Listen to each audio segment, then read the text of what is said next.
Hello, friends and haters. This is Lenny of Lenny Does Rants.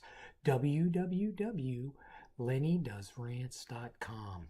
Sports, politics, religion, engineering, technology, and science.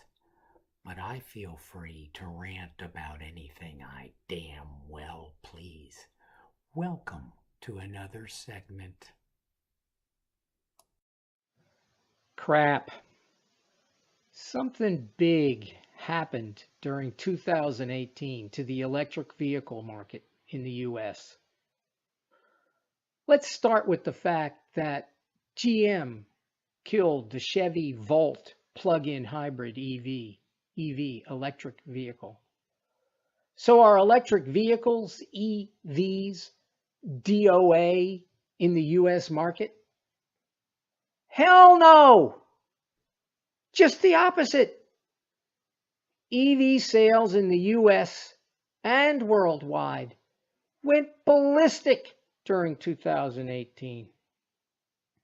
Sales jumped at least 130% in the US, much higher in places like China, which, by the way, is the world leader in electric vehicle production and is kicking our ass in that segment. Are we going to let them win again? Is that what's going to happen? Are we going to be able to build cars in the United States in the future? We need to get with it. Yeah, GM killed the Volt, but they kept a pure electric car, the Chevy Bolt, that's Bolt with a B, and the new CEO committed to spending as much as $10 billion on electric vehicle investment and development. In fact, worldwide, 29 automobile manufacturers, including virtually all the US manufacturers, together they committed to spending $300 billion. That's billion with a B, a third of $1 trillion for electric vehicle development. Damn! Who the hell would have guessed that? $300 billion? I think that's a damn lot of money, don't you? And listen to this. In the third and fourth quarter of 2018, a pure electric vehicle, EV, made by a damn US automobile manufacturer, one that you may not even be aware of, outsold all other cars manufactured by all foreign and domestic manufacturers here in the US by revenue. I'm talking all cars, not just electric vehicles. I'm talking internal combustion engine cars, your normal gas car, ICE vehicles, internal combustion engine, including cars made by Toyota and Honda. What? A US car manufacturer outsold Toyota and Honda by revenue in those 2 quarters? Now, how the hell did that happen?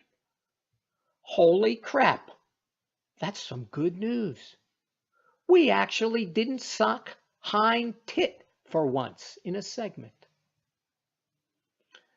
The US automobile manufacturer that pulled off that magic and made a pretty big profit in those 2 quarters doing it was Tesla, a 15-year-old automobile manufacturer that virtually everyone in the industry said would go bankrupt or fail.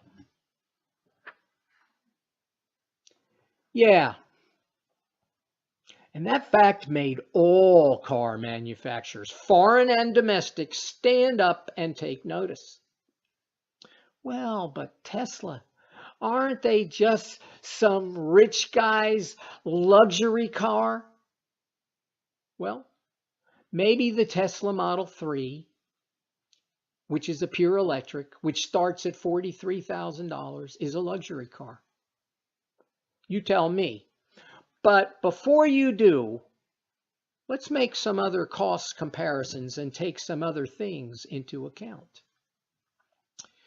In 2019, there'll be a bunch of electric vehicles that cost somewhere between $35,000 and $39,000.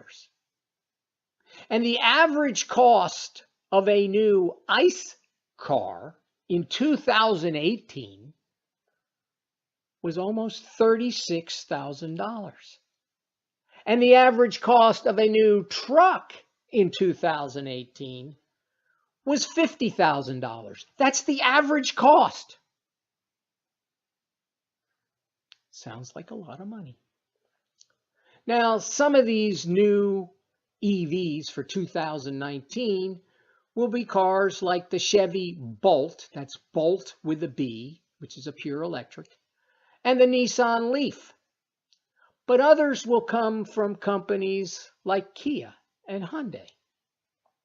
And these won't be the same damn fugly looking, bug-eyed electric cars like those early ones. What the hell were those designers thinking with those ugly cars? I don't think they wanted to sell electric cars. I really don't. If you buy an EV in the US, you need to factor in federal and state tax rebates, credits, incentives. These can range anywhere from $2,500 to $10,000, depending on the manufacturer, the vehicle, and the state.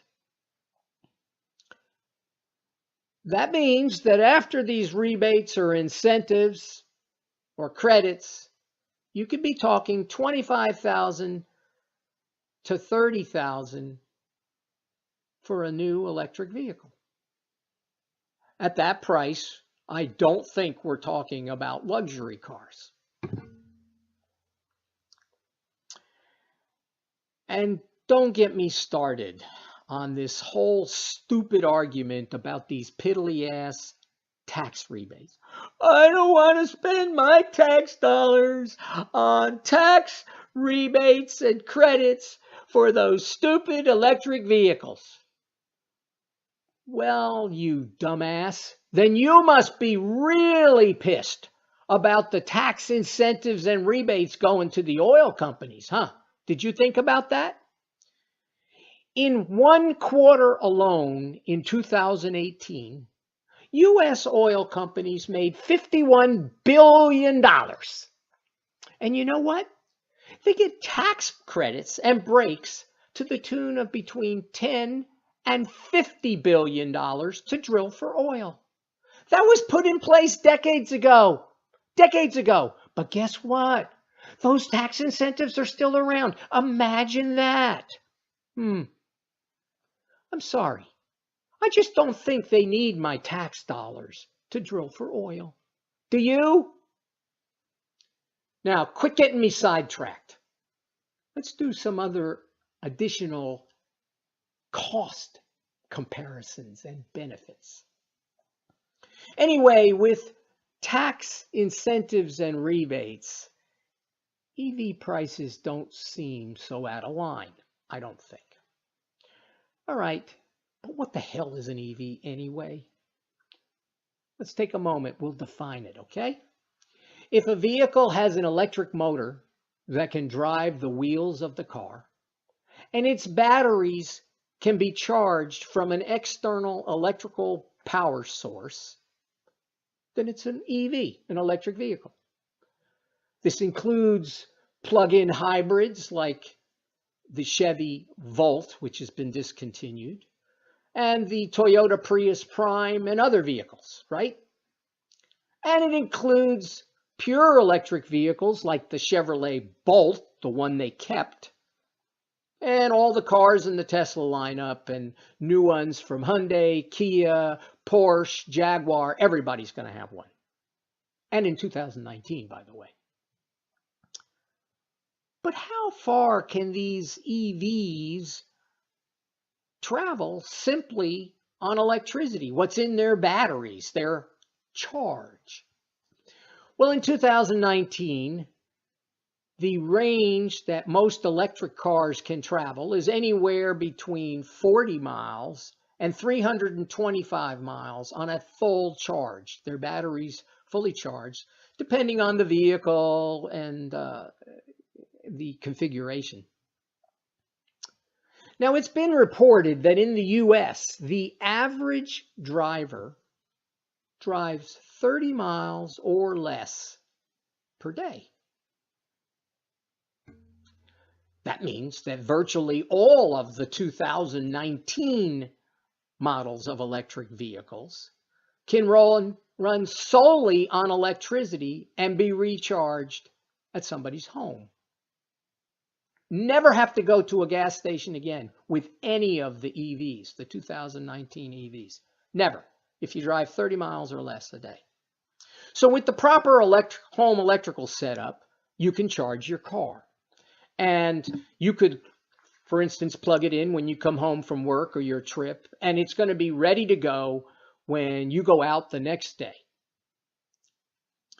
But that EV driver also gets some other benefits, and we'll talk about some of them. Now, most electric vehicles in 2019 can travel between get between 3 to 4 miles per kilowatt hour of electrical energy. You don't need to worry about what a kilowatt hour is. You just need to know what it costs. The average cost of electricity in the United States off the electrical grid is about 12 cents per kilowatt hour, which means you can travel 3 to 4 miles for about 12 cents in an electric vehicle. That means that if you traveled that 30 miles in a day, you'd spend anywhere between 90 cents and $1.20 on electricity to charge your car. In an ICE vehicle, let's let it get 30 miles per gallon. A lot of new cars get 30 miles per gallon. Traveling that same 30 miles at a national average gasoline cost of $2.50 a gallon, we'd be talking a savings of $475 and $500 a year for the EV driver. But what if you have to drive more than 30 miles a day? What are you going to do then? Well, VW, Tesla, and other private companies are rolling out thousands of charging stations all across the US and Europe. Many of those will be fast chargers.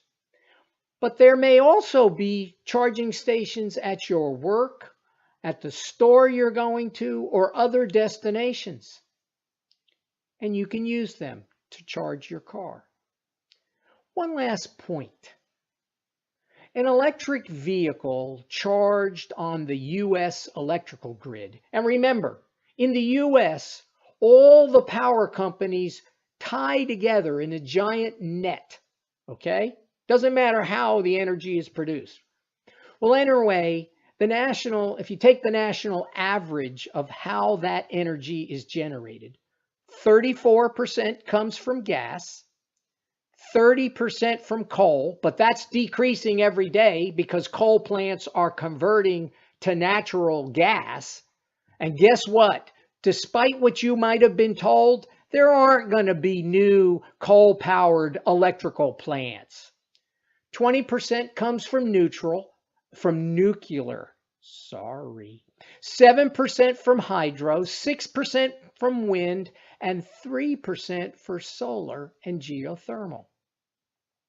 Now that car charged on that electrical grid, the national electrical grid, will produce about 2.25 tons of carbon dioxide gas for each 15,000 miles driven. But that's less than half what a typical internal combustion engine ICE car would generate driving the same 15,000 miles.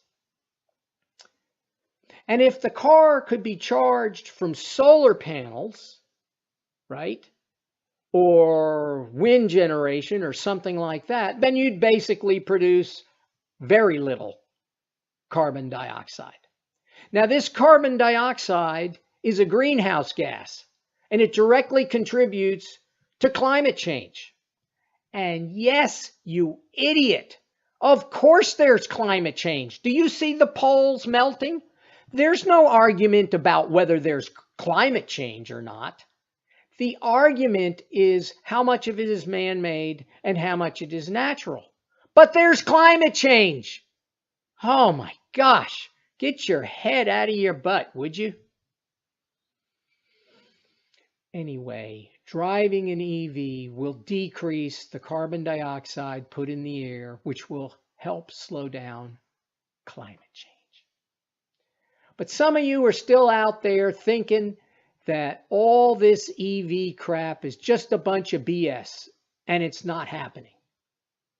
Well, somebody needs to throw you a towel so you can wipe your face, because your head must have been stuck somewhere where the sun don't shine. Look around you. It's happening. And if you think big oil is on your side, that they think like you do, you'd be wrong. Not only is big oil watching this very carefully, they're actively doing something about it. Shell, for instance, just one of the oil companies, has been busy buying up companies that produce electric charging stations in the US. And the rumor has it that they're thinking about putting their charging stations at places like Walmarts and other stores and places like that, and maybe even at Shell gas stations. Now, can you imagine that? You drive up to fast charge at a gas station, but with electricity and not gasoline. Imagine that. Look, like it or not, friends, this damn EV thing is happening. You can choose to participate or not, but eventually it's probably going to catch up with you. This is Lenny for Lenny Does Rants. I'm out of here.